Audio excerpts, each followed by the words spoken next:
everyone. Thanks for joining today's conversation with Debra Roberts. I'm Chris Field, Director of the Stanford Woods Institute for the Environment, the organizer for today's event. The Woods Institute is Stanford's marquee investment in advancing understanding and developing practical solutions to our era's pressing environmental problems. Woods scholars team with other researchers, governments, companies, and NGOs to build bridges from research to action to address challenges in climate, health, food, water, oceans, and biodiversity. Today's session is part of our series of informal chats with people who've really moved the needle on major environmental issues. This is the last of our conversation series for this academic year, but I encourage you to participate in upcoming seminars in our Approaching Sustainability and Environmental Justice series, and details are on the Woods website. In today's webinar, I'm excited to talk with my friend and colleague, Debra Roberts. As the co-chair of Working Group 2 of the Intergovernmental Panel on Climate Change, IPCC, Debra is one of the world's most visible and influential climate scientists. She holds a key position for deciding what science gets assessed and communicated to policymakers. Working Group 2 of the IPCC addresses the interface between climate change and the real world. The official set of topics is impacts, adaptation, and vulnerability.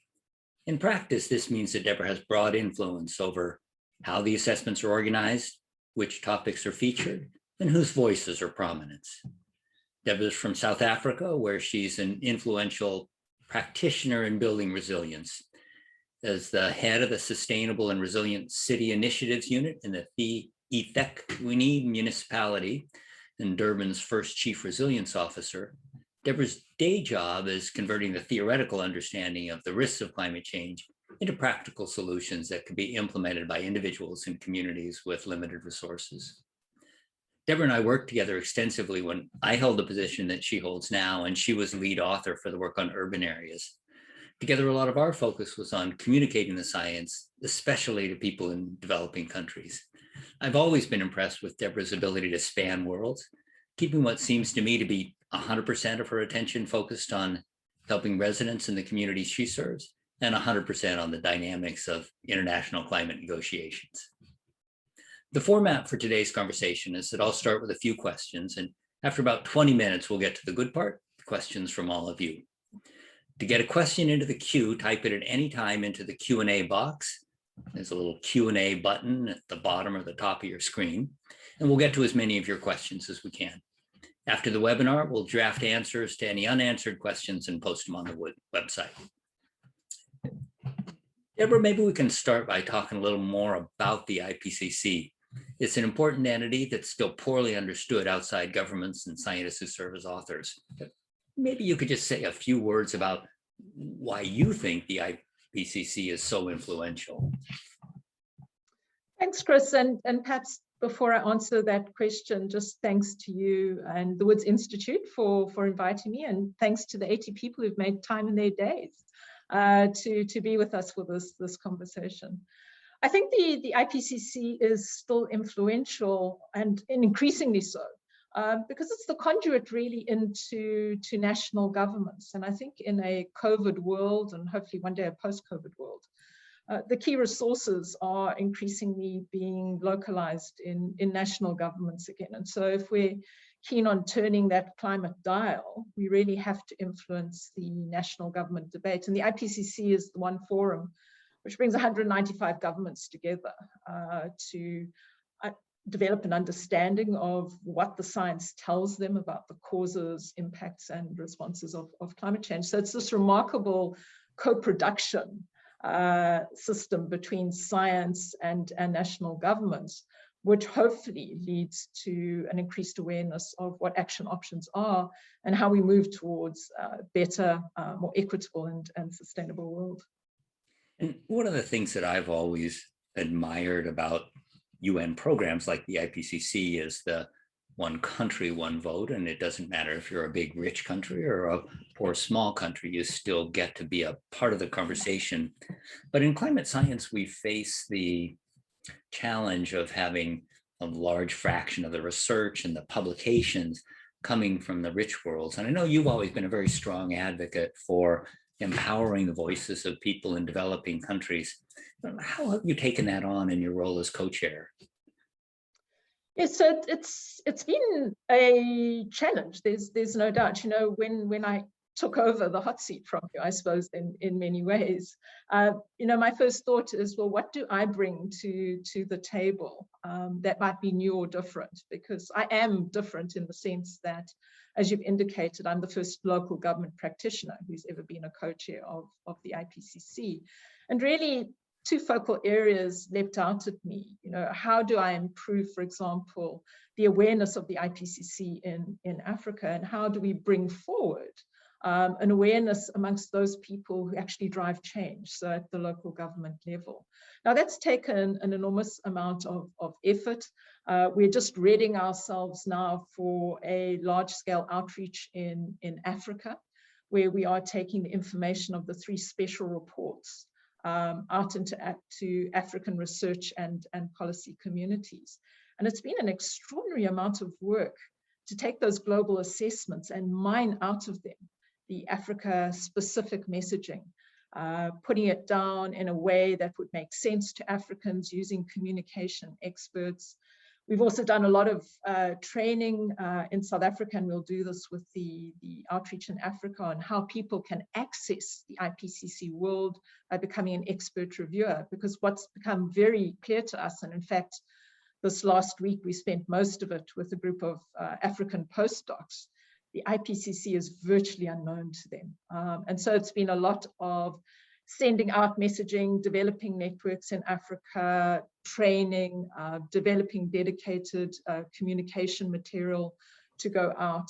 Certainly in the city space, what we've done is worked through a very large co-sponsored conference back in 2018 in order to draw the practitioners, policymakers, and scientists into the room to discuss how cities could act more effectively and use science.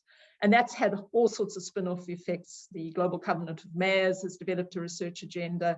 UN Habitat and the Global Covenant are now launching a second major workshop in preparing for the special report on cities, which will happen in the 7th assessment cycle. So over and above the main assessment work, it's really been this mining of information, talking to people, training people, creating opportunities for conversations that have never occurred in the IPCC before.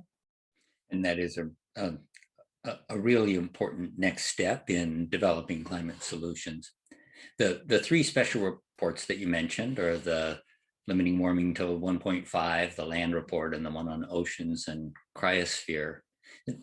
What are the key messages from those that have stayed with you the most and that are most important to share?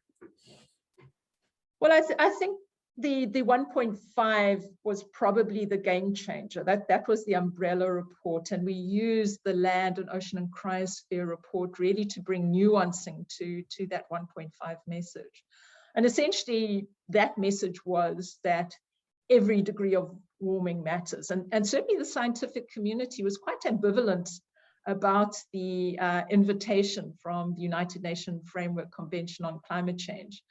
When we were asked to focus in on 1.5 degree of global warming, I remember many people saying, but you know, is this possible? Do we have literature? Is it worthwhile looking at this?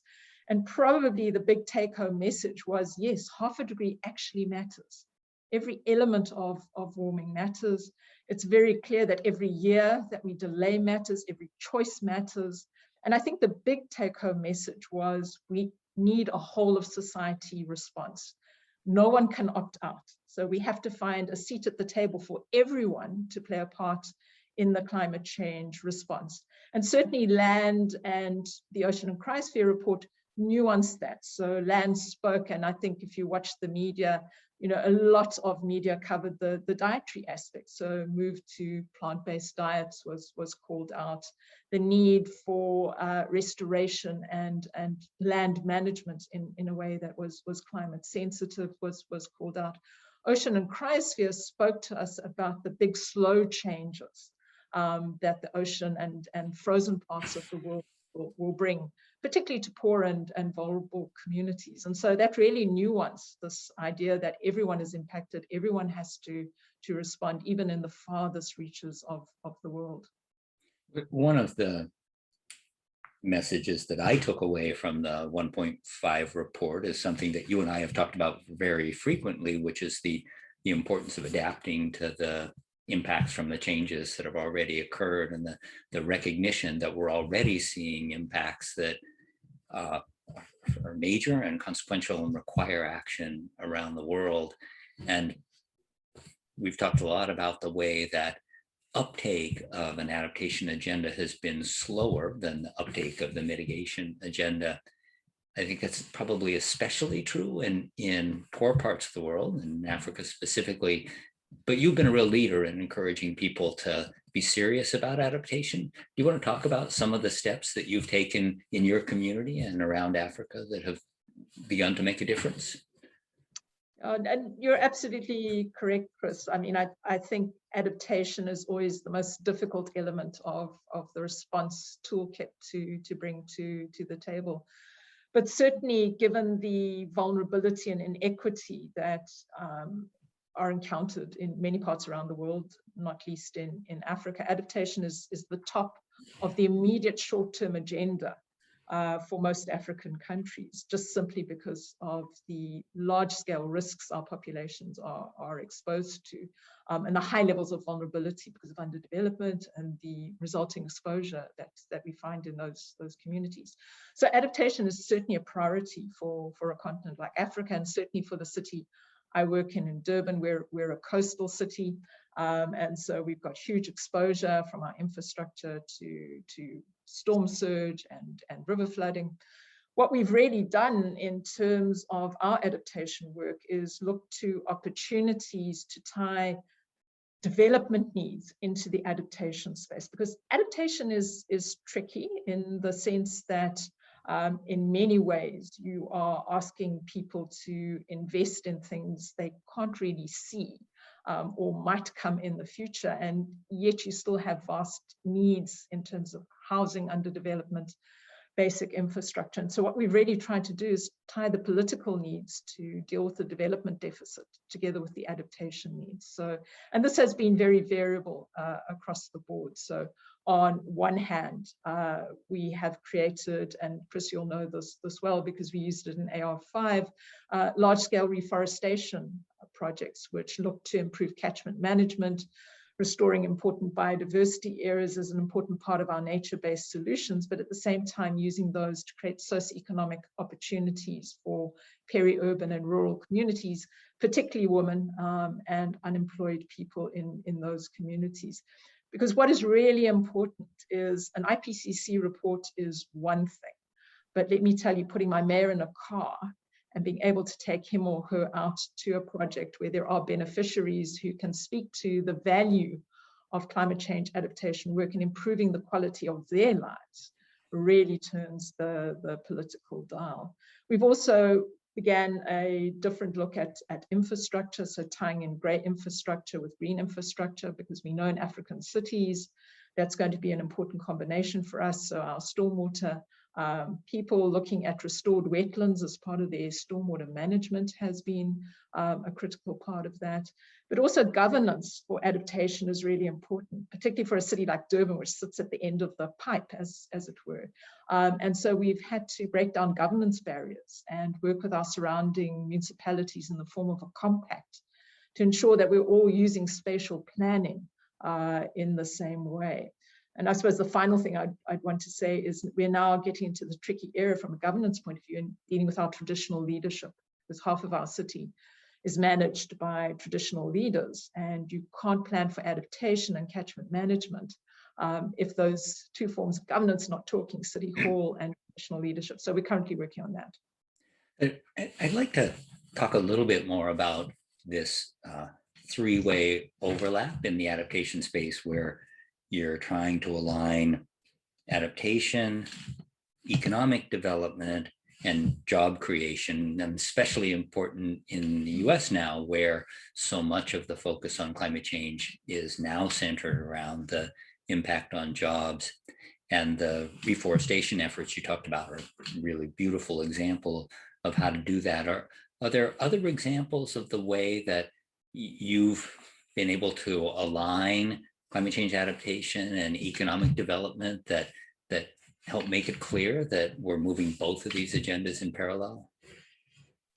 Yeah, so I mean, I suppose our situation is quite different in a sense to what one might encounter in an equivalent US city, although I suspect the kind of problems we're facing may begin to reemerge in the States, for example, the emergence of informality, both in the economic sector and in the housing sector as people become more vulnerable as a result of the loss of jobs. So, you know, I think we're going to see a coming together of the world rather than the increasing division between the two.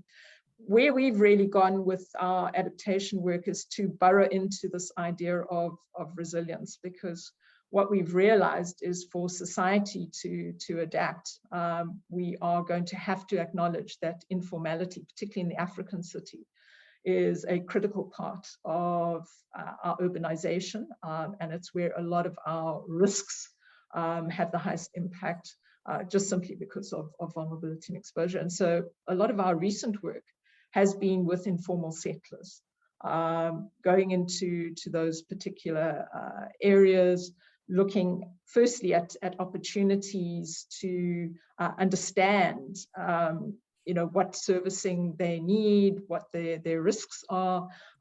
What we've then realized is that we don't fully understand from a data perspective where these settlements are, who runs them, how many people are in them, what services have come out.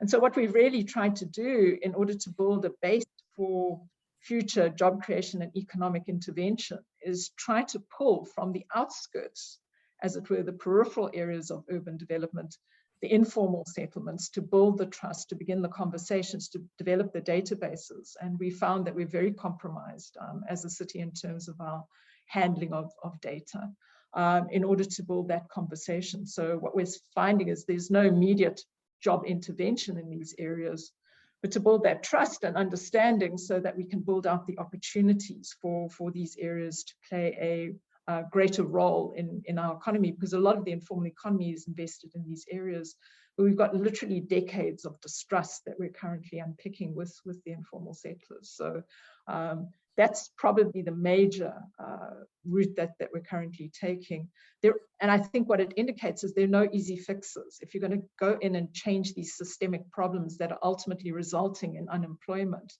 we've got to get back and remove the inequity within society. And I think that's the biggest message which is now beginning to emerge in this post-COVID world, is that there is no silver bullet, and that you cannot restore the planet while you have this unequal and inequitous society. And so a lot of our work is focusing in there rather than the more project-based job creation interventions. Certainly around the world and in the US, we're seeing a lot of recognition of the central role of environmental justice in addressing climate change.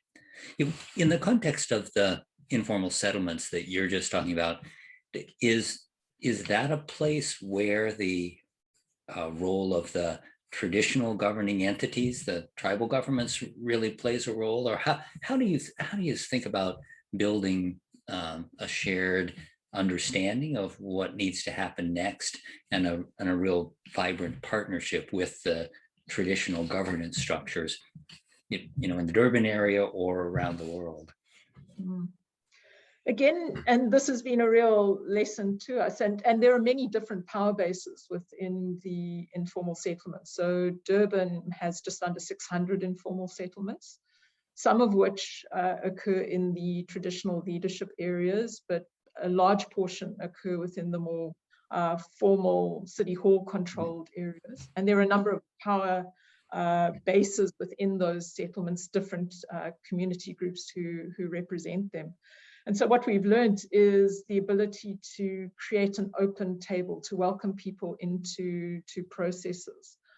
So when we first began work on our resilience strategy, we didn't do the typical local government thing, which is go out and say, okay, people, this is what we think resilience is. Do you think this is a good idea? And then sort of go away, write up the minutes and do whatever it is we wanted to do.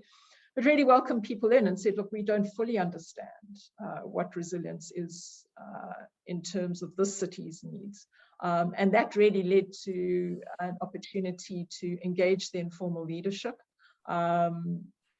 in terms of the groups that represent the majority of the settlements, and have a conversation about the importance of informality. Because you must remember, in terms of the traditional development narrative, most cities see informality as something they have to formalize in order to get rid of. And indeed, South Africa was like that. We had slums clearance programs. And so it's been this narrative of many years of opening up opportunities to talk with people around the table, to have their voices recorded in the policy development and strategies of the city, then finding resources to underpin the work that allows us to move the jointly identified priorities forward. So that's been one way of engaging them. The traditional leadership is more difficult because you have a conflictual set of interests. City Hall and the traditional leaders have been in court contesting a variety of things, like who should be paying property taxes and so on. So that's a very fraught relationship, and that can only be unpicked with political leadership becoming engaged. And that's been a very tricky process. Our now ex-Zulu King, unfortunately he died this year, and our president had been in the newspapers. And so it's that high level politics. We're currently working with our mayor to set up conversations with the Ingonyama Trust Board, which oversees the land on behalf of the Zulu monarchy, in order to open up those conversations. So it's a variety of different scales of interventions, welcoming those people who want to come to the table at the high level politics, deploying the political leaders to talk to their peers in order to open up opportunities to have that conversation. And a lot of that is not often reflected in the IPCC reports, which tend to suggest that, you know, technical fixes may be the way to go. Our experience is it's a lot more about people and individuals and power and politics. So the technology and technical response is important, but unless you get this very complex web of human interaction right, it's not really possible to move forward at scale. And that was another big message of those 3 special reports, is an incremental approach is not useful. We need to scale up, and therefore you need societal change. I did want to ask a little more about the interface between this truly inspirational bottom-up or conversations around the table type approach that you've taken personally, and the way the IPCC does business, which puts an emphasis on the published technical literature, when we know that so many of the avenues for progress are going to have to connect with indigenous knowledge or with bottom-up civic society processes. And are there things that you've done in order to help reorient the IPCC toward encouraging those kinds of processes, or at least acknowledging that they have a role? Yeah, so I think we've done a number of things. I mean, I think what happened with the 6 working group co-chairs at the beginning of the cycle, we knew that we had to pull together because we sat at an unusual moment in time. So we've seen an unusual level of cooperation between the 3 working groups in this assessment cycle. And we've all realized that we would have to do something very differently in terms of making sure that our messaging got out to the right kind of places. So obviously one of the things was to ensure as balanced a representation amongst our author pool as we could, and we've made some significant progress there. I've been a particular champion for inviting practitioners in, because I can remember in the AR5 cycle, you know, we were a bit like hen's teeth in the mix.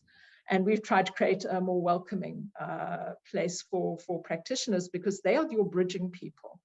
If they can understand the science, they can actually take it out into local decision-making communities, local political fora. They're capable of reaching community groups. And so we've had a strong focus on ensuring that we've got as many practitioners into our author pool as possible. So in terms of the traditional architecture of IPCC, we've made moves. As I said, we had a major co-sponsored conference, which was a first for the IPCC, to invite scientists and policymakers and practitioners to sit in the same room in Edmonton in Canada. for 3 days and talk. And that was a big reveal. You know, many of my scientific colleagues said to me, boy, but those practitioners know a lot of things, don't they? And I think the practitioners were surprised to find that they hold important knowledge too. So we've created those opportunities. We've currently got running through our partnership with the UN Foundation, a project which is reaching out to the youth, asking them to capture their thinking around climate change in artwork, to draw them into the process. So using that as an opportunity to encourage the youth to be engaged, because certainly in this assessment cycle as well, you know, the youth have probably led the charge on raising awareness around the need for ambitious climate action. So using our opportunities with partners to do that. Obviously, given the fact that I come from the urban community, I'm particularly passionate about that, and we used our partnerships there to produce a derivative product, a summary for urban policymakers for the 1.5 report, because let's be frank, what person in the real world can actually read an IPCC report?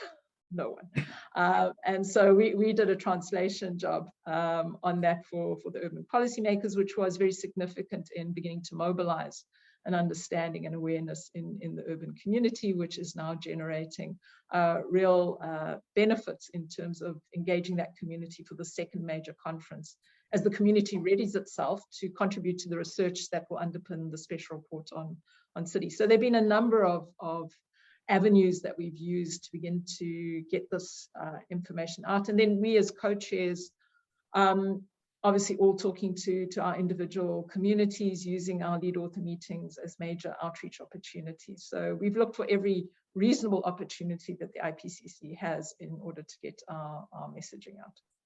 Let me take that a little bit in the direction of asking about your theory of change.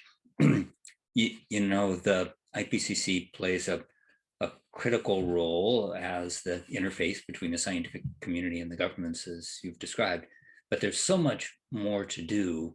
And I wonder who you think the relevant partners are, and whether your community, our community, has reached out sufficiently to build partnerships with movements, whether it's youth or corporate interests who are ready to make change, local governments, NGOs, other kinds of communication outlets. Sort of, what's the sort of, how should the IPCC be connecting with other entities, and are there opportunities that are yet to be capitalized on? Yeah.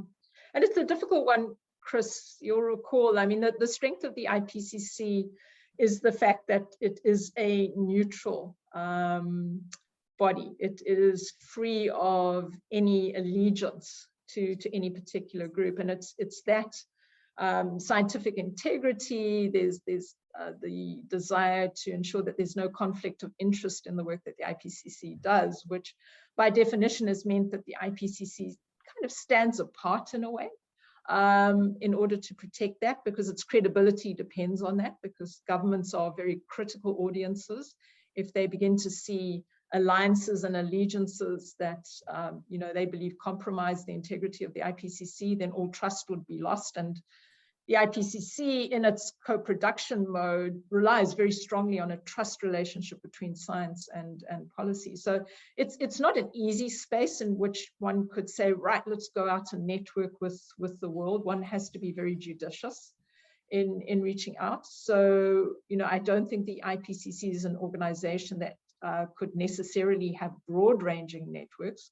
What we have done, and certainly Working Group 3 has led on this, is during the course of the assessment cycle, welcomed in environmental groups and groups from business to brief them on some of the key elements that are emerging from the drafts of the report that are under review, and to allow them to question and interrogate, and Working Group 2 will probably do the same kind of thing. So we're opening up the lines of communication with them.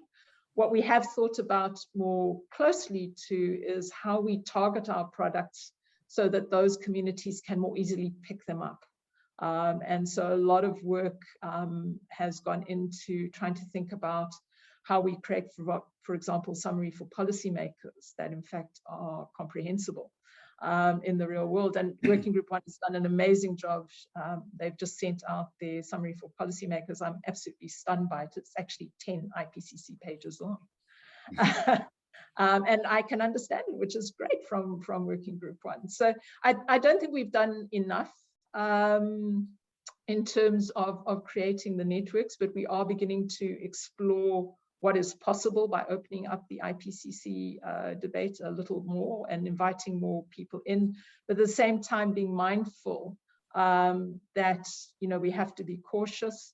The work we've done in the urban space has created that dynamic in the urban space. So the co-sponsored workshop created that momentum, which was then picked up in the urban global community, and they themselves have now generated this momentum to take science forward. But that's taken careful curation from our side, ensuring that the networks were sort of brought up to speed on why science is important, because very often practitioners don't understand why they need to understand science, the relevance of the work of the IPCC. So it does take a lot of time and investment to build those particular partnerships. So I'd say that's probably one of the most successful elements of building that mobilization in a community. But it does speak to the fact that the IPCC then would need to target specific communities, and, as I say, be very careful about curating that partnership in a way that doesn't compromise the IPCC.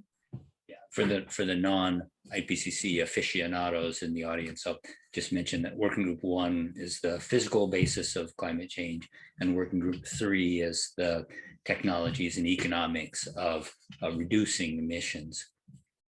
The question of preserving the independence and reputation and relationship of trust between the governments and the scientists in the IPCC, absolutely central to its success.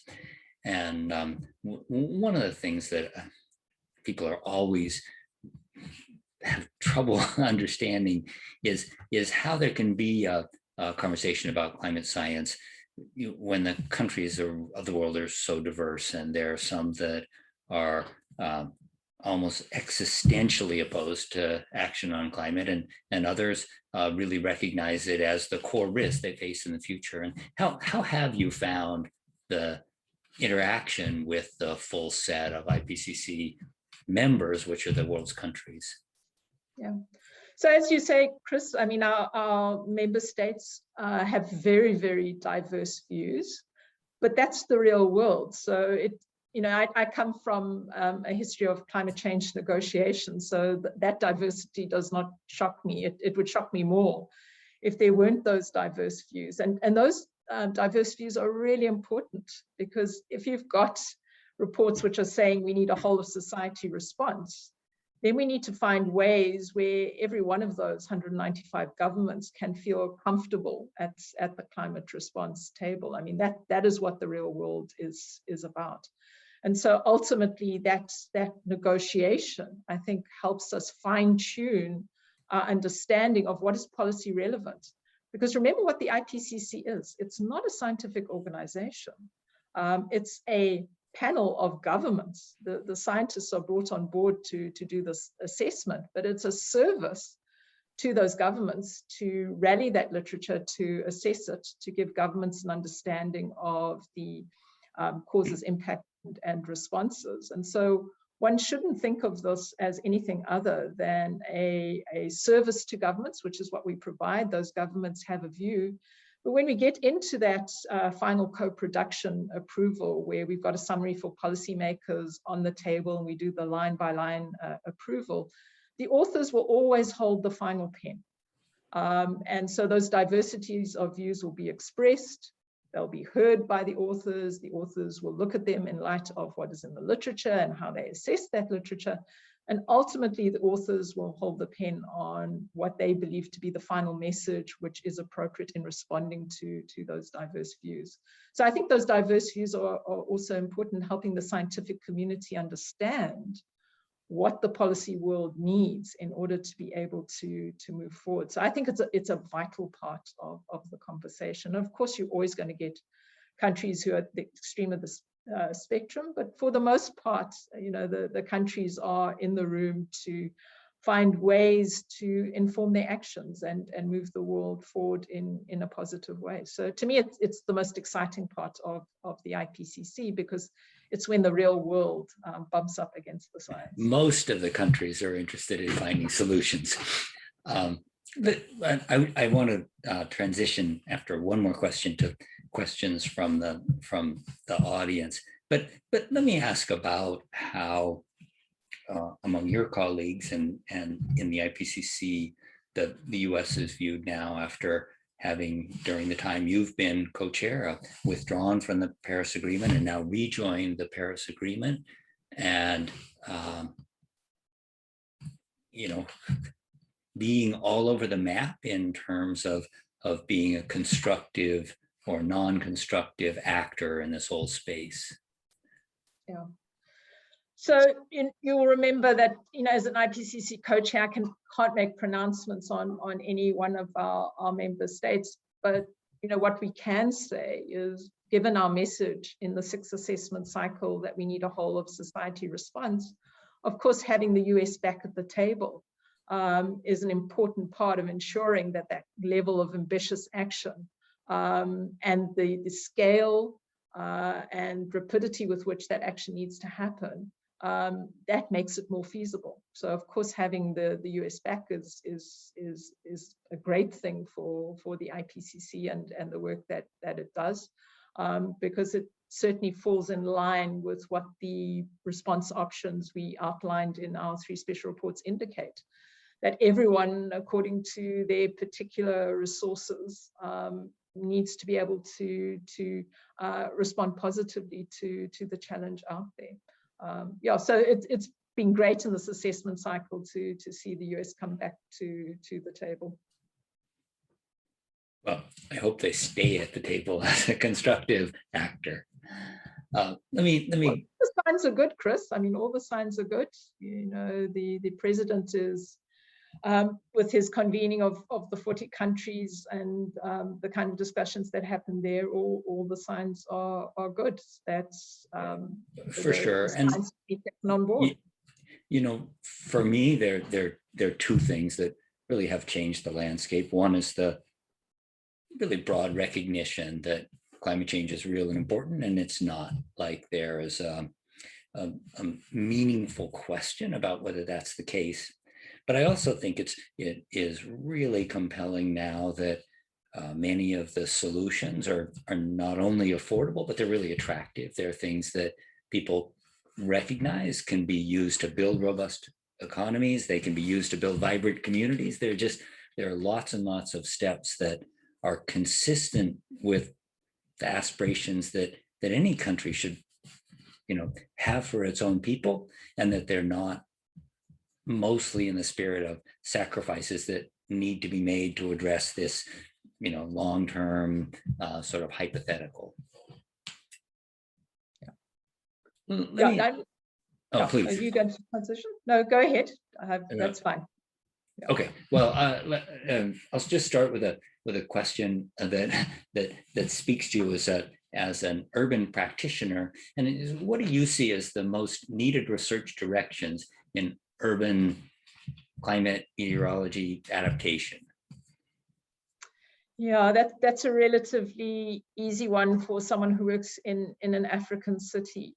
Our 1.5 report really pointed out that one of the big global at-scale opportunities for climate response, both mitigation and adaptation, lay in the cities of the global south, and planning and developing those in a new way, which would ensure both low carbon and climate resilient development.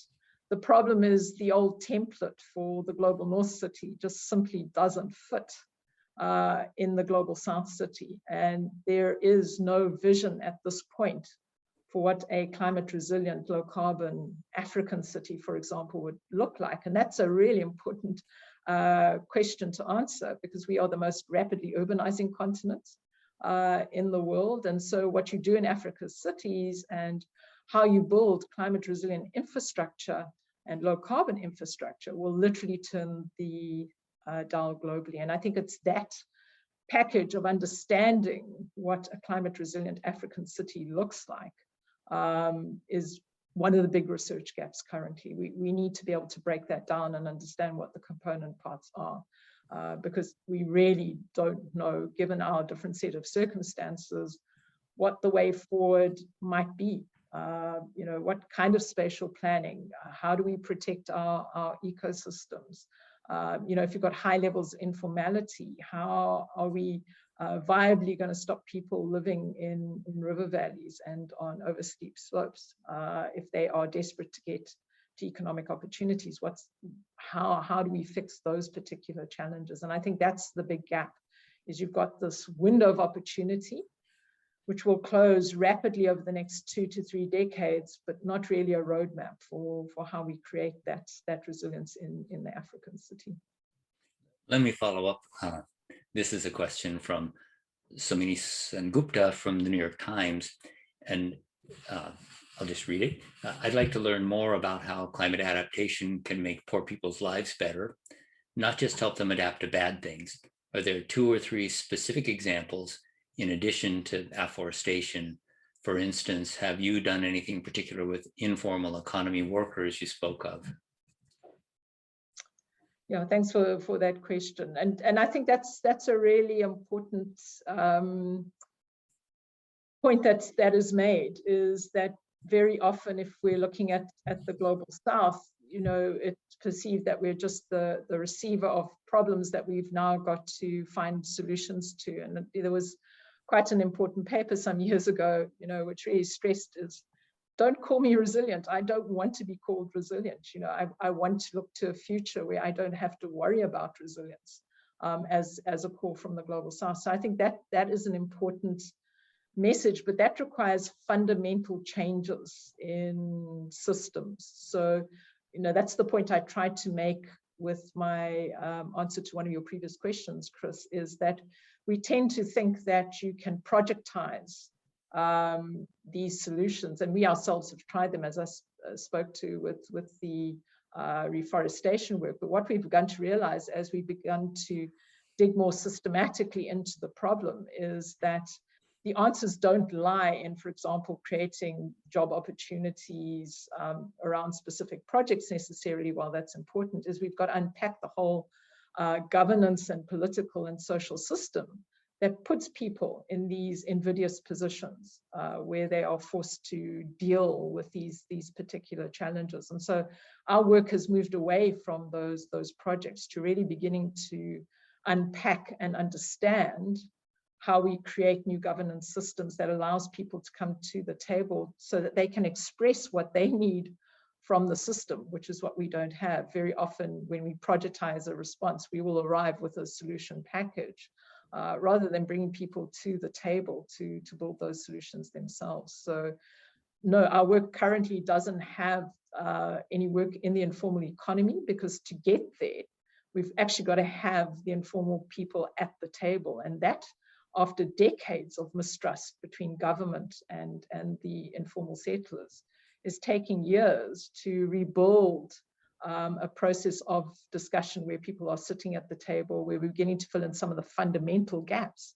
You can't build out responses to the formal economy or risk reduction in informal settlements without data. I mean, this is one of the big reveals to us, and we're currently working on building a data system that will allow communities to share data, the municipality to know what it has within its ambit in terms of informal settlements. So, you know, it's those big systemic responses which are so much harder to put in place than just projects of creating jobs, which is the real challenge, which is why governance and institutional change is called out in our 3 special reports is absolutely key. Without those, you're not going to be able to projectize your way out of this particular problem. Well, I want to follow up on adaptation in African cities, and this one comes from a fan of specific things you've done. So this is a question from Felicia Marcus, who is a visiting fellow at the Woods Institute. She says, having spent some time learning about the innovative work of eThekwini on providing water and sanitation in your unique terrain in a way that also deals with community engagement and economic development, I'm curious as to how you think urban water management plays into the climate mitigation and adaptation world. Well, I think, and thanks for that question. Delighted that our work has been followed internationally. Certainly, water to me. I mean, if you say to me, what is the big message that screams out at you from the AR6 assessment cycle overall, I would say it's water. Just in terms of the current impact on water resources, the likely future impacts on water resources, and how water is a fundamentally important part of ensuring future sustainable development, improving or creating a more equitable society. I think it's probably one of those foundational elements that are critical. And so ensuring that we have enough water that's of a suitable quality and that people can access it in an equitable way, to me, is increasingly lying at the core of what we think about when we're thinking about adapting both locally, nationally, and globally. And certainly, as you say, you know, the city of Durban has stepped out in the front in terms of water management, both in terms of the way water is provided and thinking more systemically around catchment management. So we've got programs where poor people involved in the management of particular riverine areas to ensure those areas are not blocked by waste, to replant them to improve catchment management. And we're currently looking at a business case to scale that up throughout the metro. We've also had a variety of approaches to both water and sanitation, particularly given the large scale of our municipal area. You know, it's very expensive to drive trunk infrastructure out into rural areas. So alternative forms of servicing have been offered in those areas, but not without difficulty. Because you must remember, in an unequal society where the rich have waterborne sanitation and sewage, and the poor are now dealing with ventilated improved pit latrines as an alternative and response to service provision. There are questions about why one has the waterborne sewage and I don't. And that's really created a lot of tension in society. And so we need to realize that this movement to more sustainable provision of water services, both in terms of potable water, but also in terms of the related sanitation services, again, is going to fundamentally require societal change and political will. And this is another really important point that was called out by our 3 special reports, is a lot can be done, but much of this is going to depend on political will to make these major changes.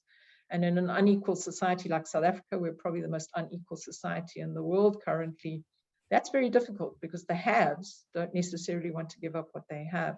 And those who do not have are constantly aspiring to what the haves do have. So you've got a societal conundrum that needs to be unpicked. But I would say water is key.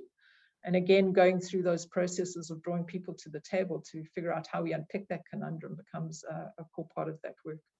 Yeah, well, you don't need to answer this one if you don't want, but there's a lot of interest in eThekwini and a lot of recognition of progress that you've already made. This is a question from Lorelei Mendoza Grijalva. Says, I also want to hear more about sanitation, which you've already mentioned, since eThekwini has the largest number of urine diverting toilets in the world. Yeah. Well, we can thank our previous head of eThekwini Water and Sanitation for that.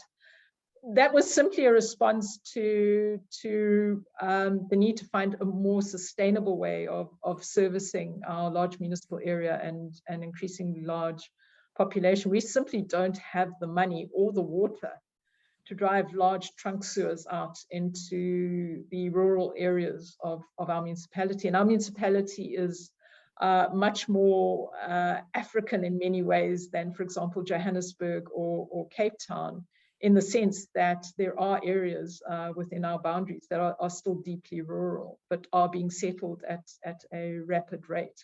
And so that response to sanitation, the ventilated improved pit latrine and the urine diversion toilets, We're a response to trying to provide those basic services to people in the city, but in a sustainable way, just simply because the finances, and as I say, water don't exist to service everyone in the same way.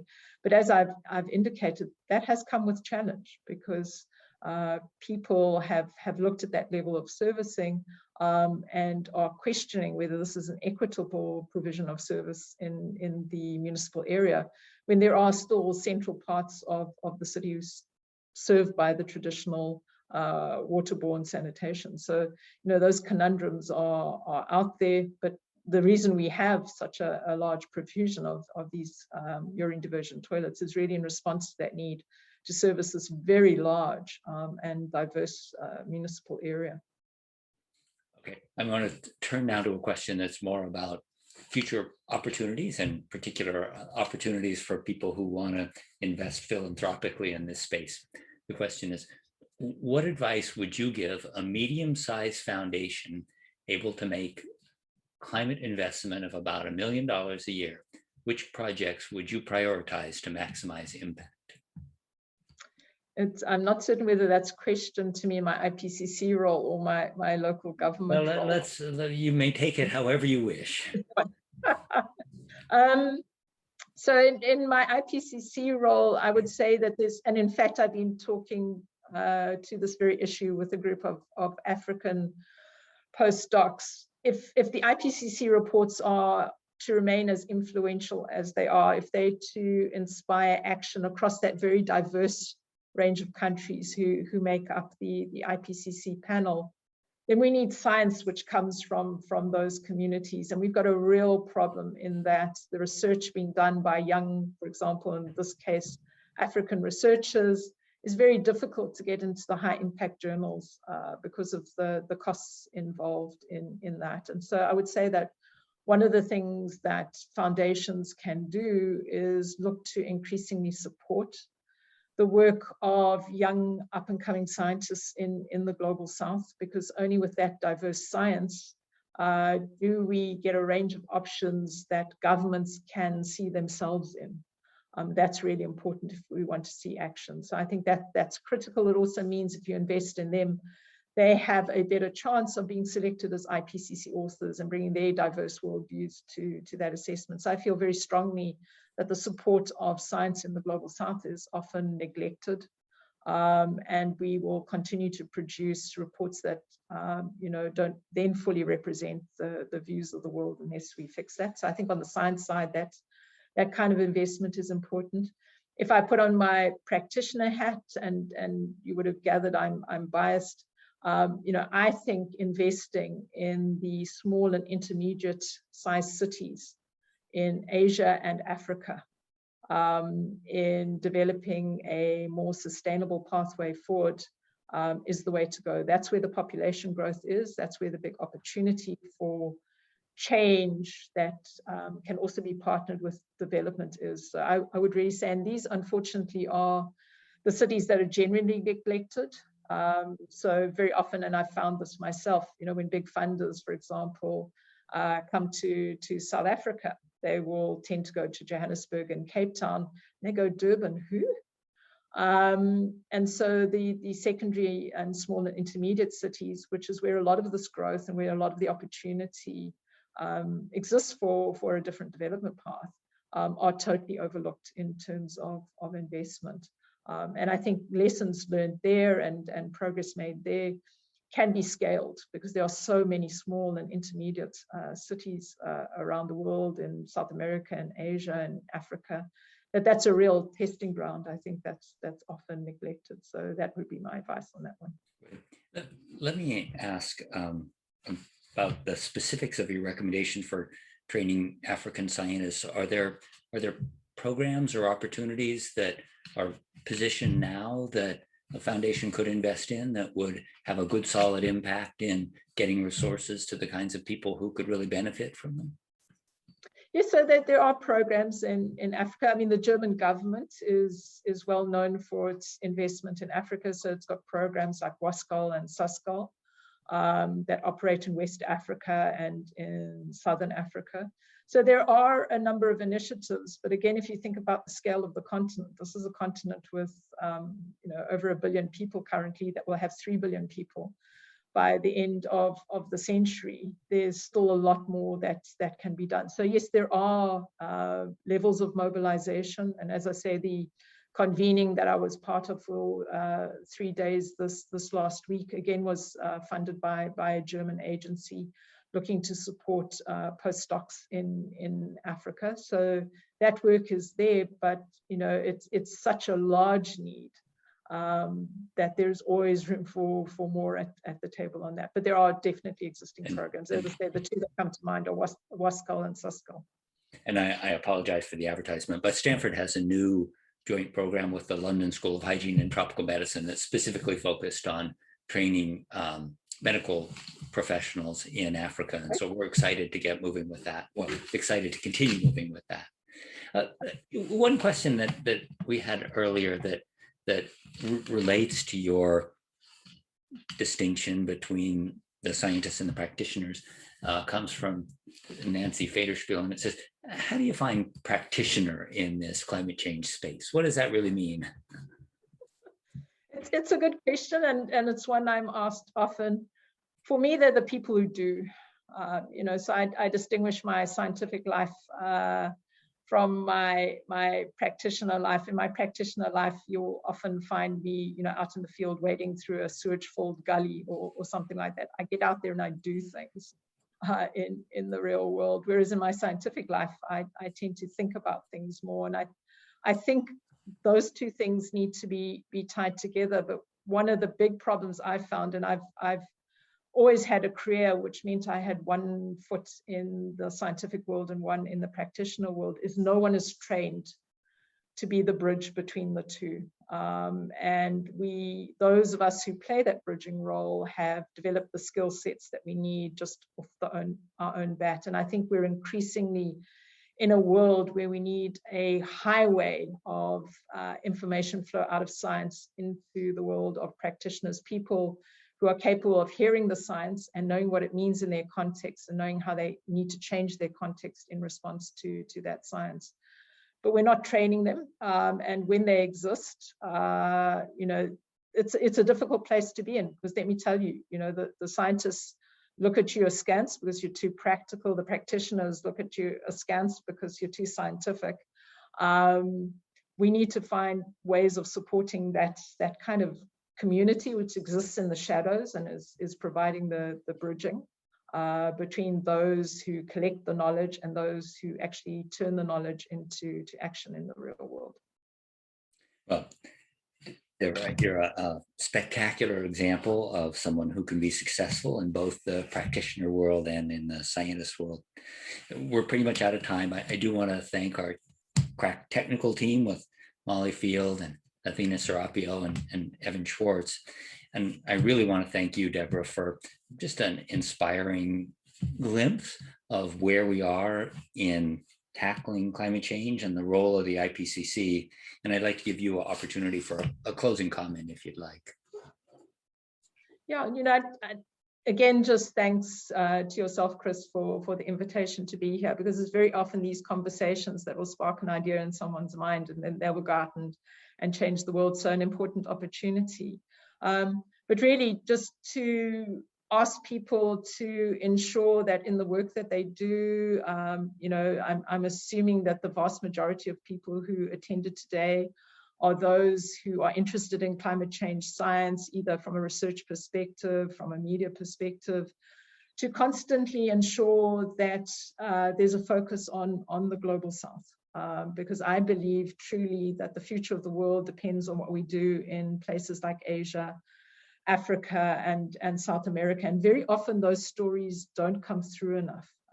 It's very rare, and that's why I'm so grateful for this opportunity that the scientist from the global south is asked to give a perspective on something. So I would really fly the flag high for the global south, be aware of it, be aware of its importance for change, look for opportunities to support that and bring those stories forward. in the work that you do, and be watchful of the global South City, because I think that's really where we're going to make or break the future of the planet. So important to raise those urban issues in that environment as well. Thanks, Chris. Well, thank you so much, Debra Roberts, and thank you to everybody who joined today's conversation. Thanks, everyone.